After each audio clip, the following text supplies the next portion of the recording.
Right now in education, we are facing two major challenges.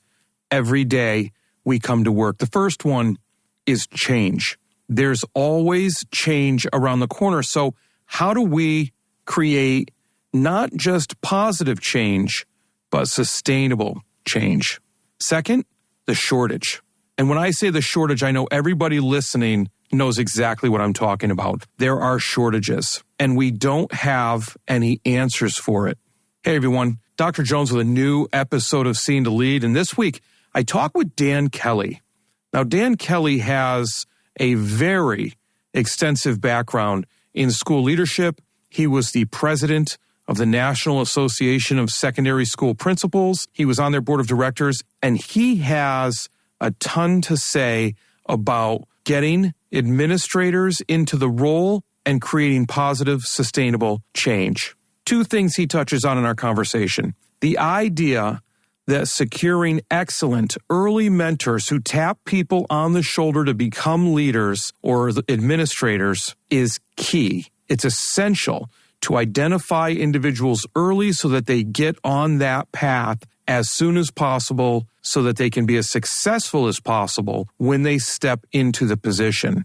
Now, it takes more than just tapping somebody on the shoulder or highlighting that you think they're ready for leadership. They have to want to be in that position. And often, as Dan points out, principals are their own worst enemy. All you principals listening to this, how many times have you been in public saying how difficult your job is? Think about what that sounds like to somebody that may be considering stepping up and serving a broader school community. So we need to be careful of the language that we use when we're describing our own positions, and that might have to do with our own mindsets. Also, the idea of change. See, successful change, as Dan explains, isn't always about buy-in, but oftentimes it's about the readiness of those who need to implement the change. Specifically, you need to spend extra time with those veteran teachers who have been practicing the same way for years and are comfortable with it. That's not to say they're against you. They're just uncomfortable. And so we need to work to meet those expected to enact change where they are.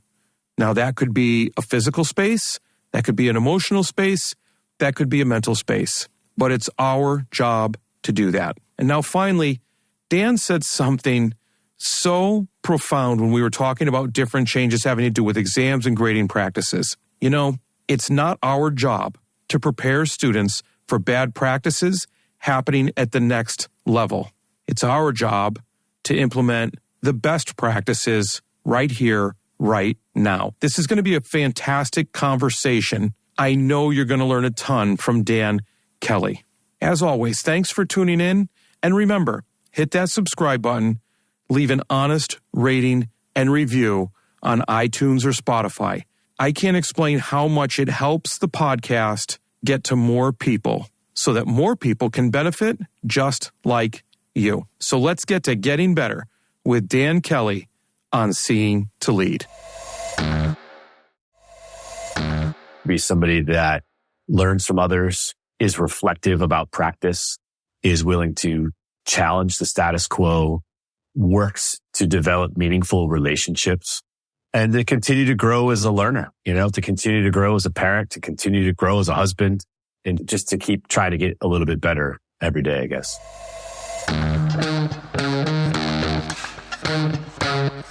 Dr. Chris Jones here, and welcome to Seeing to Lead, a show designed to help leaders increase their ability to effectively support, engage, and empower their staff through intentional practices so that they create an environment where everyone reaches their greatest level of success. On Seeing to Lead, communication rules the day as we hear voices from both teachers and leaders in an effort to examine perspectives, highlight misunderstandings, and provide steps to ultimately bridge the gap between what teachers need and provide through thoughtful dialogue. This show is about amplifying voices, creating understanding, and providing information to help everyone continually improve. I want to personally thank you for taking the time. Now, let's get to getting better.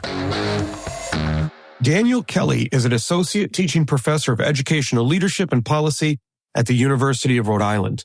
He previously served as the principal of Smithfield High School in Smithfield, Rhode Island.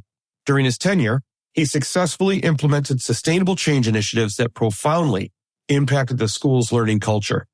Dan's contributions to education extend to national leadership roles as well. He served as the president of the National Association of Secondary School Principals during the 2017 and 2018 school year, and was a member of the NASSP Board of Directors for 5 years. His broad experience in education includes positions as a high school assistant principal, a high school and middle school special education teacher, and a middle school math and science teacher. In recognition of his outstanding leadership, he was named the Rhode Island Secondary Principal of the Year in 2012. I am really excited to have Dan on the podcast today. I followed him as he rose up the ranks in NASSP, and he's going to have a ton of great things to tell us about these different initiatives for culture and sustainable change. So welcome to the podcast, Dan. Thank you very much, Chris. Appreciate it. It's great to see you. Great to be with you here today. This is good. I always like talking to different individuals who have different leadership perspectives, but you've got that national level perspective where you have a broad overview of a bunch of different ways of going about leadership. So that must have been a pretty exciting adventure or journey or experience. Could you tell us a little bit how you got to the idea of wanting to serve at the national level? That's a whole podcast just around that question. So I was very fortunate to have excellent early mentors when I was in the teaching field. And there were a friend of mine, was a very good friend of mine, Mark Lafayette, who was a retired principal out of Michigan. He kind of found me we met in college. We were rugby players and teammates together in college. And then he got me to go to Michigan to start my teaching career. And he was the one that kind of said, you know what, I think you'd be really good at being a building leader. Let's get you involved in things. And so it started with accreditation and those kind of things. And then we started taking classes together at Eastern Michigan to start getting the degree to be a leader. And so that's kind of what kickstarted it. Was having somebody that believed in me and said, hey, I think you'd be really good at this. And then, 15 years later, I'm in a position where I'm running for president for NASSP. At the time, the way NASSP was organized, we were in regions, and each state had an opportunity within like a 10-year time frame to nominate somebody to the board of directors. And I happened to be on our state principals board here in Rhode Island. And the executive director said, hey, listen, our turn is coming up to put somebody on the board. I'd like to put you there. And I was like, all right, it's one of those things like, all right, sir, whatever. If you think I'd be good at it, I'll go for it. And she said at the time, she goes, but there's one caveat to it. She goes, you have to run for president. And I remember this moment and I laughed out loud. I had no idea what that meant. I had no idea what that entailed. And I was like, sure, all right, well, we'll see what happens. And so I got on the board and really jumped in and worked on the finance committee and some different things internally with our organization. But wow, did it open up doors and open up a whole nother world of leadership for me. And when you get to sit around the table and talk to principals from Arizona and Oklahoma and Hawaii and the state of Washington and Alabama, you get all these new perspectives, and it just opened up so many doors and opened up so many new ways of looking at leadership and trying to understand these very complex issues that we're dealing with and how the individual regions are trying to handle that. And I can share a couple of examples of that. But basically, that's how I got on. My executive director said, hey, listen, we're tap on the shoulder, you're going in. And then it was around year 3 or 4, internally on the board, we would say, all right, who wants to run for president? And I didn't have an interest that year in running for president because there were people that were more senior that I thought were going to run. And we were sitting at a board meeting in Arizona and nobody raised their hand. And I was like, all right, well, this is kind of strange. And it's a big commitment. And you have to take a year off from your school and you're traveling around the country. And so ultimately, I threw my hat in a year earlier than I anticipated and ran for it and won the election. And then I got to be president-elect and then president for a year. And wow, that opportunity to travel around the country, talk to principals, again, that opened my eyes to how do we coach and support principals, and like listening to different stories really set me on where my trajectory is now and that work that I'm doing now to coach and mentor principals, especially early career principals. I mean, there are a couple of things in that journey that you talk about that I think people listening can relate to. But one of the biggest things, and just correct me if I'm wrong, is that mentor piece and having a strong, solid mentor.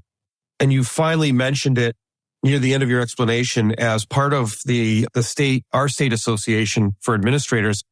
This past year, we ran a tap on the shoulder campaign because of the large administrator shortage that we're facing. And that's exactly what we called on it, the tap on the shoulder. So, when you talk about having an early mentor and you talk about coaching and supporting and that important piece of it, how can people locate individuals to move up? We talk about it all the time, and we had that tap on the shoulder program.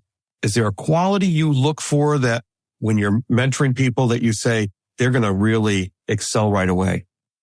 I think we have to, as principals, we have to identify, just like Mark did with me, we have to find them early in their career and say, hey, you know what? I think you'd be good at this. And then put them in positions to try it where they're low stakes type things, like accreditation or leading an initiative or leading some sort of school improvement team. Early on, get them involved to get them that little bit of a taste of that. But I also think we have to, and this is something that I noticed it, especially, in those 2 years of COVID, I had to check the words I was saying, the language I was using to talk about the job. And I sometimes wonder if we hurt ourselves because we're like, this job's 24/7. Oh, I had to deal with this parent. And we say those things publicly sometimes and we're hurting ourselves. We're hurting the future principals because they go, maybe I don't want to do that if you're talking like that. So I think we have to be careful sometimes of the language we're using, especially publicly, especially around our young teachers who we may want to target at some point to take over a building or a leadership role. And that's really hard to do because I always say the principalship is the toughest job you'll ever love. And I absolutely love being a principal. But I have teachers in my building, when I'm speaking to them, they'll say, man, there's no way I would ever want to do your job. And it's like a letdown. I'm like, because I look at these people and I'm like, you'd be so good. And that happened. I talked to other people that move to different positions. Maybe they move up to central office positions. And one in particular has come to mind. He says that every principal he's talked to has always made him feel like he never wants to be a principal. And he said, I'm the one that's come the closest to making him feel like he wants to be, but I don't outweigh the others that he's heard about, like you said, the late hours and the argumentative people. Yeah, it's not an easy job right now. And we are expected as school leaders to do so many things and solve so many problems that, it takes a special person to want to jump in and do this role. And so, but we have a crisis. We need good leaders, and we need leaders of color to be working with our changing demographics, our changing, what's the word I'm looking for? Demographics in our schools. And so that's a big issue. And that's one of the things that I'm working on in my new role as I start to build out a master's program for future aspiring leaders. How do we try to get a wider range of candidates to join a program? That is so difficult, even at the teacher level, because that's a conversation that we have as the demographics of our school change and it becomes more diverse. Well, we want a staff that reflects that. And so when we're hiring new staff, we look for that. But it's interesting. I've started a BIPOC principals advisory committee that advises me on their lived experience and what they're hearing at home from their students that may not talk to me or may not trust me enough to give me that honest, right in your face answer about this is what we're experiencing. And so I ask them, what are some sources? Where are some places that I can go to get more candidates? And they're honest with me. But when you dig down into it, what it comes down to is it's almost like a catch-22 because we try to hire a diverse staff, but that individual doesn't want to stay there if they're the only person there or they're the minority there. And so they leave. Well, we can't make them not the only person there if the people continue to leave because they don't have people there that we have trouble hiring. So it's really that Gordian knot that we're really trying to undo. And the same is true for the principalship and leadership at the building level. Something you mentioned, you were talking, and it had to do with empowering people early so that they can become leaders and giving them those opportunities, putting them in charge of those smaller initiatives. And one of the things that you had mentioned, or that I read in your biography, was that initiatives that impact culture. And, I take that to mean positively impact culture. Could you help us out with what are some of those initiatives? Because I think if we improve that culture, we improve our narrative and improve our stories and attract more people to move into leadership roles. So one of the things that we try to tackle early on in my time at Smithfield was the grading conversation and how zeros impact the culture in our classroom and the climate in our classroom and our learning, our students' learning. How does homework come into play? Revisions, those kinds of things. And so we spent a lot of time, almost 2 years as a leadership team and as a faculty, really digging into the data behind that and why were we doing certain practices that research said maybe we shouldn't be doing.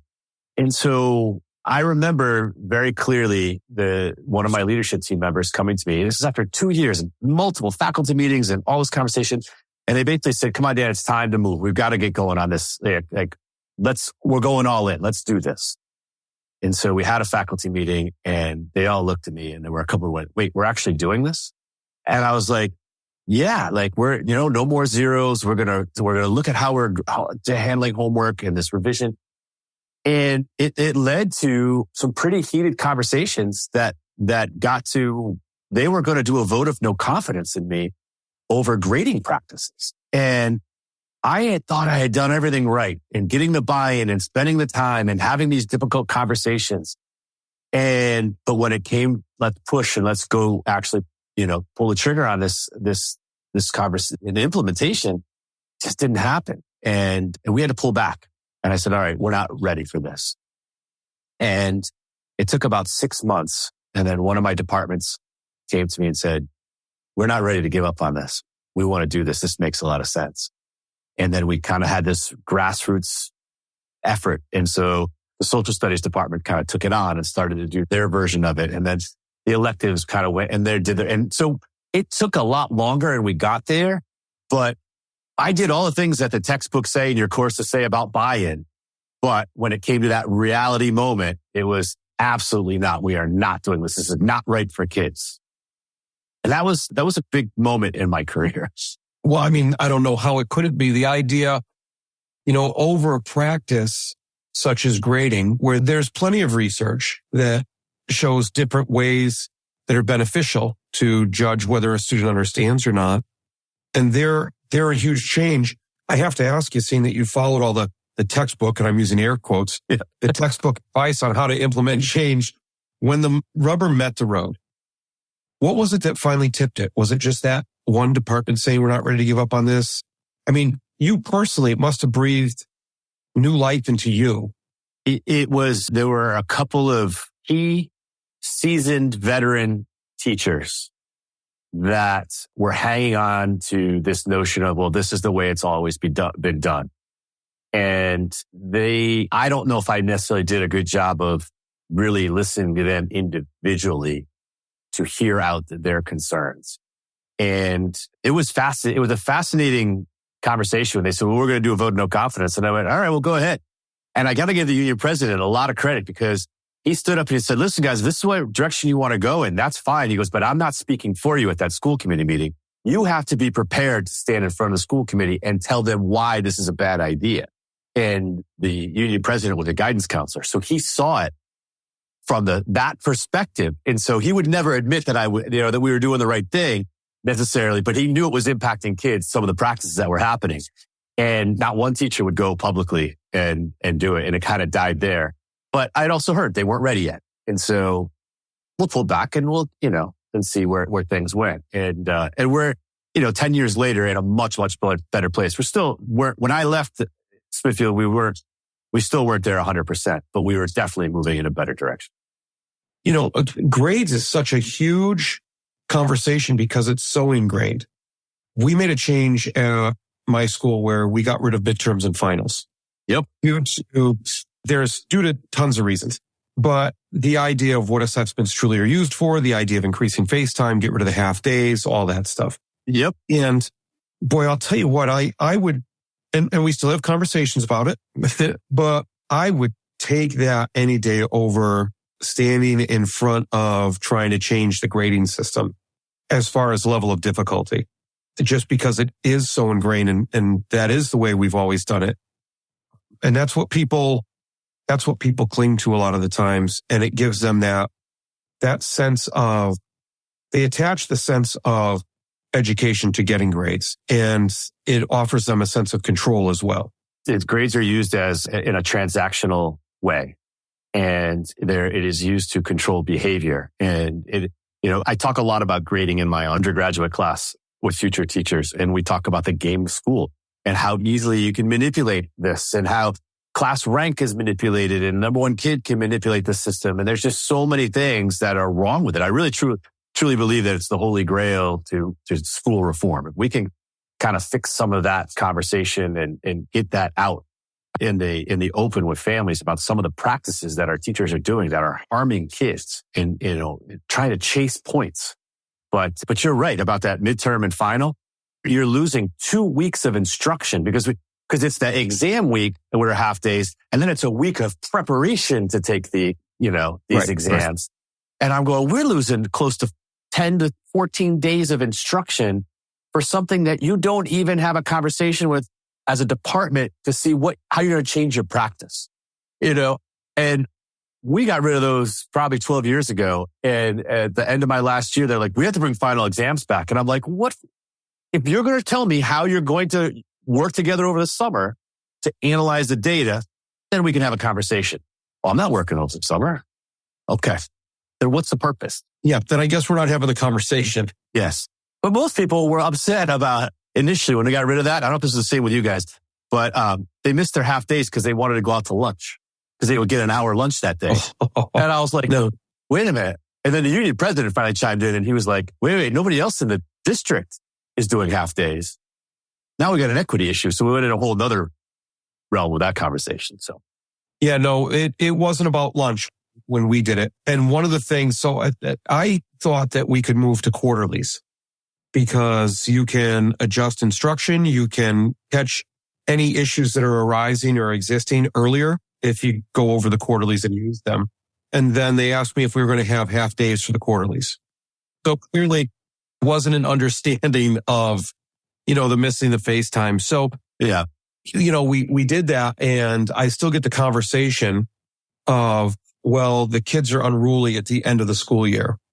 And I said, well, please don't say that out loud to me, because that means to me that you're just using it to control behavior, like you had mentioned earlier.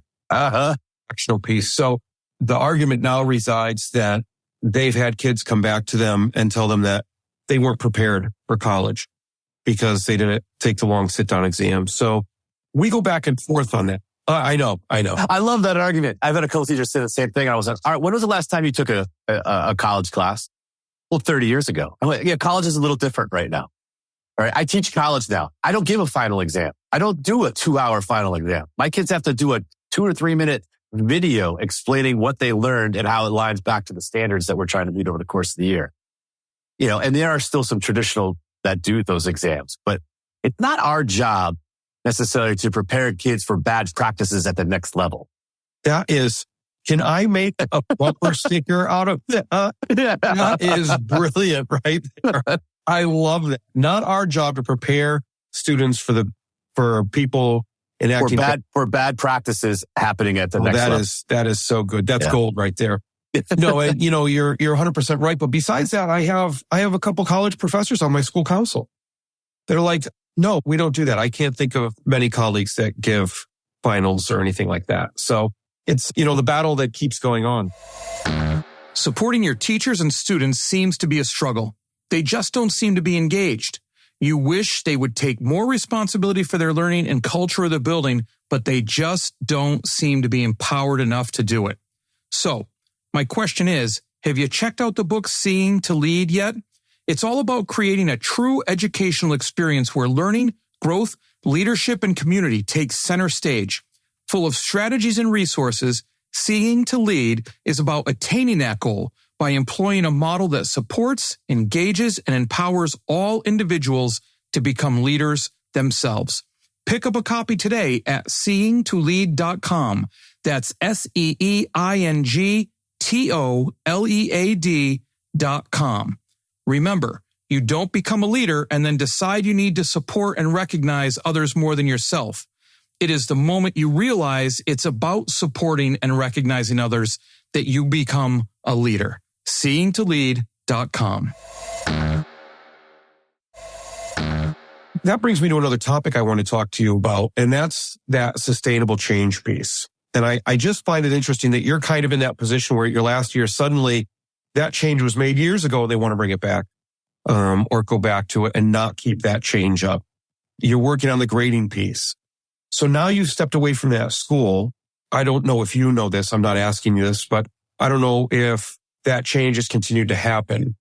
What I'm really curious about is there's good change and bad change, and it sustains itself sometimes for good reasons and bad reasons. What's the best way or advice you can give on how to get positive change that's sustainable for positive reasons, because it's positive and not because it's being forced or it's a iron fist mandate from above? I think that there's so much of what we do in education that is based on tradition, the way we've always done it. We can't make that change. That you have to really spend a lot of time with individuals that are struggling with overcoming that mental block. I've been doing it this way for 30 years, Dan. You can't expect me to change now. I'm retiring in 2 years. I'm not going to change.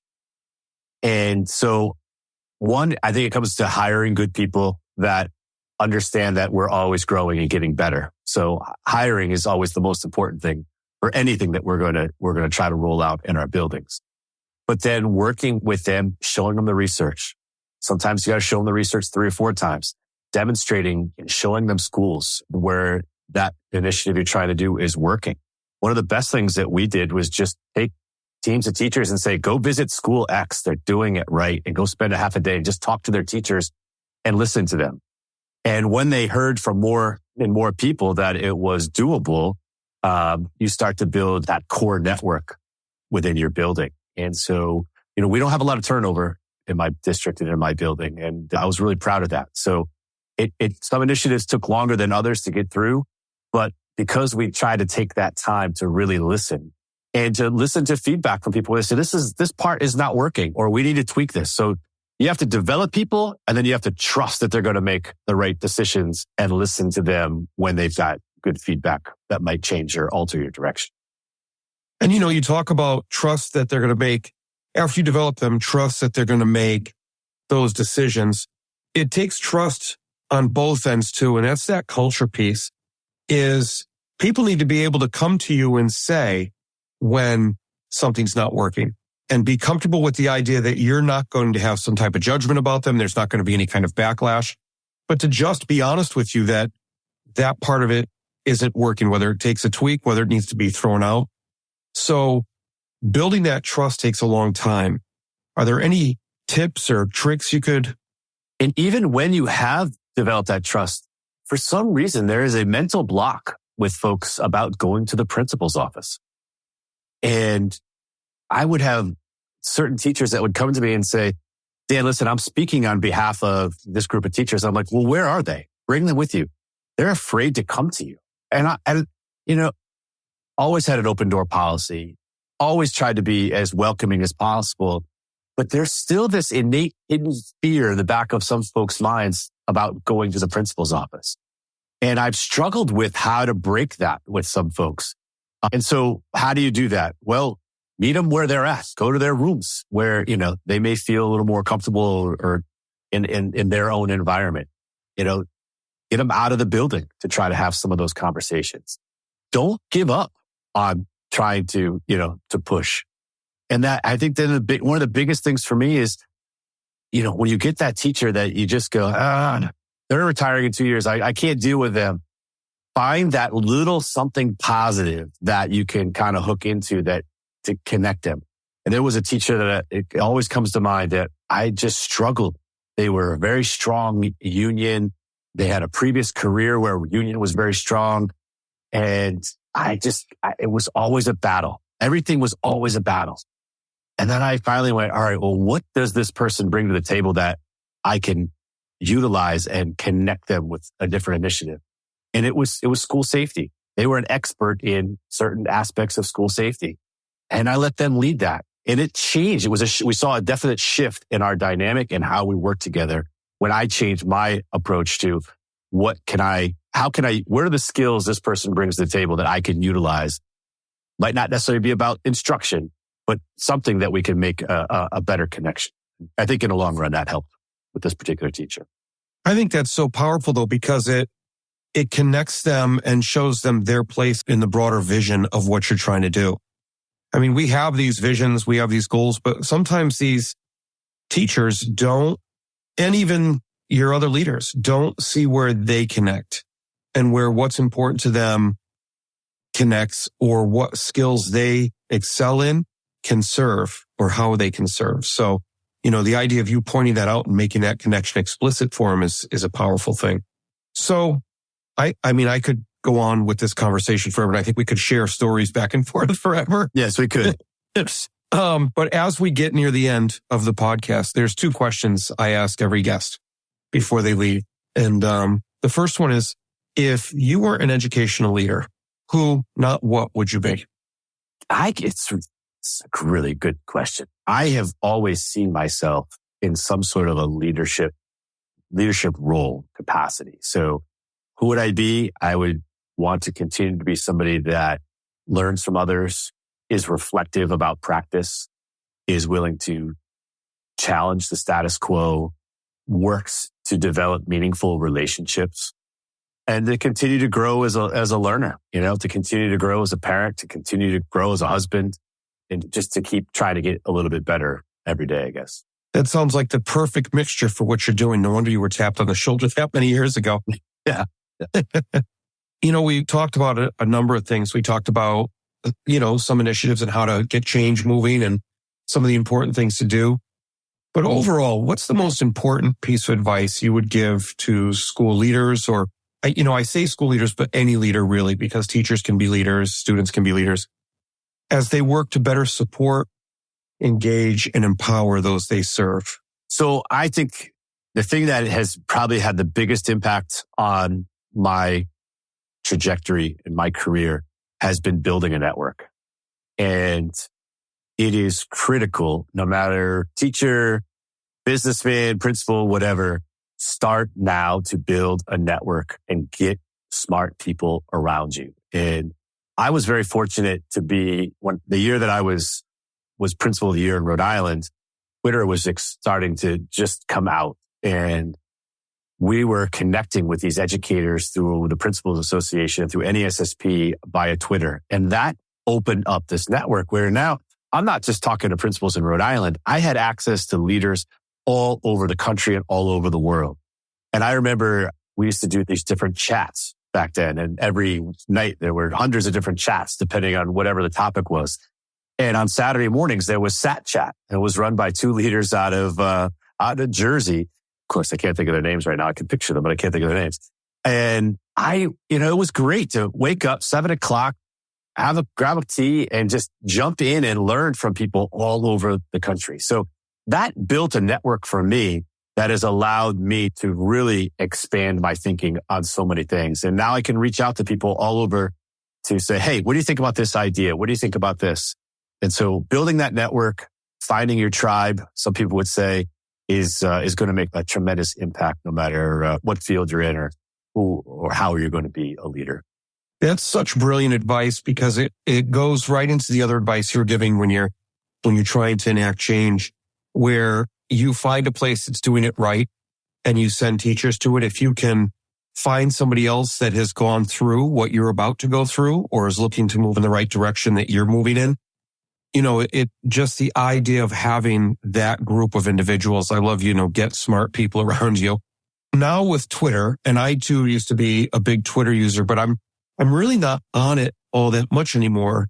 So where, or is there a way people can do that now if it's not Twitter? or X, as it were? Yeah, I've grown more and more frustrated with X/Twitter and have been contemplating what to do next. I know there's a group that I've talked to that are using, I think it's called Threads, that is starting to get out there. I'm struggling with that question. I don't have a good answer right now. I've been using LinkedIn more as my role has shifted out of K-12 and into the university level. And so I've been using Instagram a little bit more lately to connect with people, which has been kind of cool because I've been able to, I get to see parts of their building and them connecting with kids. But I'm not really quite sure what that next thing is. But, I listen to a lot of podcasts. I'm doing, those seem to be, I have found those to be a little bit more beneficial, I think, in helping my growth and development. So I don't know what's going to be next, but I'm not sure it's going to be Twitter. Yeah. There's just a lot going on with that. Yeah. I mean, I'm a podcast junkie. I listen to podcasts every morning on my way to work and even as I'm getting ready for work in the morning. But I struggle with X, and I went to Instagram because it was the medium between Snapchat and Twitter for students, where more students would go on it. Not all students like on Snapchat, but not as few students like on X. And it's interesting that you mentioned that because I did notice that other professionals, there are more and more popping up on Instagram. Now, that could just be because I wasn't aware of it before. I've dabbled in the Threads piece, and I've noticed that people are picking up on the Threads piece, but I really did notice a huge uptick in LinkedIn. Like now I see a lot more going on LinkedIn. So I guess it's yet to be seen what that next platform is. Yeah, I'm a big fan of LinkedIn, but I also shifted too. So, the K-12 scene is not as big in that LinkedIn sector. But as a principal, when I was reviewing candidates, I always looked people up in LinkedIn just to see what was there. That was always part of my background check. So I think it's worthwhile at least having a presence there, even if you're not posting on a regular basis. Good deal. Well, Dan, thank you very much for taking the time today. I know I learned from you. I'm sure that people learned from you. If people want to follow up with you or get in touch with you or hear any more about this, how can they reach out to you? What's the best way to get a hold of you? Yeah, I'm on Twitter, Daniel P. Kelley. I'm on LinkedIn. I have a website, danielpkelley.net, that folks can reach out. I really would love to hear from people that are thinking about going into a master's program to become principals. I'm currently building that out right now. I'm writing syllabi for 14 courses for a new program that hopefully will kick off in 2025. And so I'm always excited to hear from people that have different thoughts, ideas about what should be in a principal preparation program, what was missing maybe potentially from a program that you went through. So if anybody's got any feedback along those lines, please reach out. I'd love to connect. Excellent. Sounds great. And I can't encourage enough people. And I have a couple names in mind of individuals in my building that I will definitely have to reach out and put them in touch with you to get them moving towards the next step in their career. That's great. Well, that's a wrap, but not the end. Next step, be sure to take action on something you heard here today. Hey, thanks for listening to the Seen to Lead podcast. If you would like to connect for any reason, email me at drchrissj@gmail.com or catch me on Twitter at Dr. C.S. Jones. If you've gotten any value from the Seen to Lead podcast today, you can help me and other leaders create a world-class environment through a teacher-centric approach by subscribing to the show, leaving an honest rating and review, and sharing this episode on social media with your most valuable takeaway. Also, one last thing. Have you had a chance to pick up my latest 5-star rated book yet? Grab your copy of Seeing to Lead anywhere you buy books or at seeingtolead.com. That's seingtolead.com, where you can learn more and continue to improve. Now go have a successful week.